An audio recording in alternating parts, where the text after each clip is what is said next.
Es zinu, ka esi dzirdējis, ka finanšu nozarē krāpniecība notiek lielos apmēros. Ļauj man tev izstāstīt piemēru no dzīves. Finanšu nozares dati ir skarbi. Katru gadu Latvijas iedzīvotājiem tiek izkrāpti gandrīz 12 miljoni eiro.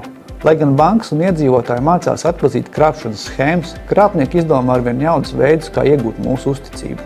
Izstāstīšu vienu praktisku piemēru par klientu vārdā Liena. Tātad Lienai zvanīja no bankas drošības dienesta, apgalvojot, ka citi bankas darbinieki ļaunprātīgi izmanto viņas datus. Zvanītājs lūdz Lienai sadarboties un palīdzēt atmaskot negodprātīgo bankas darbinieku. Liena tam piekrita un saruna pārcēlās uz Telegram kanālu.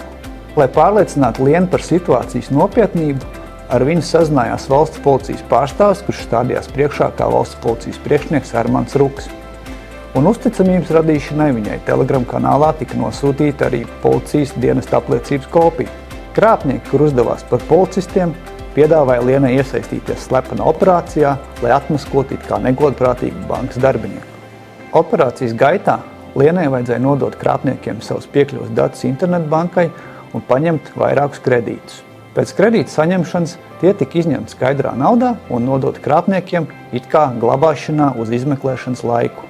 Kopumā Liena izņēmumu krāpniekiem nodeva 30 000 eiro.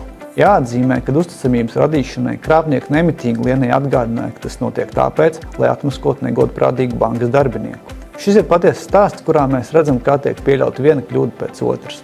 Šobrīd ar šo lietu strādā īstā valsts policija. Vai Lienai izdosies atgūt naudas līdzekļus, nav zināms. Vai spēja atpazīt pieļautās kļūdas? 1. Komunicēšana Telegram platformā. 2. Personas datu nodošana nepazīstamiem cilvēkiem. 3. Paroļu nodošana nepazīstamiem cilvēkiem.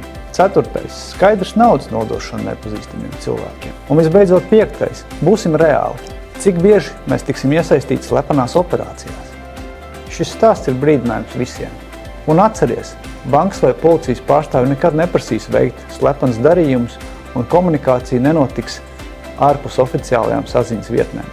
Ja saņem līdzīgus zvanus vai piedāvājumus, informē valsts policiju un komunikācijā izmanto oficiālos kanālus un tālruņa numurus.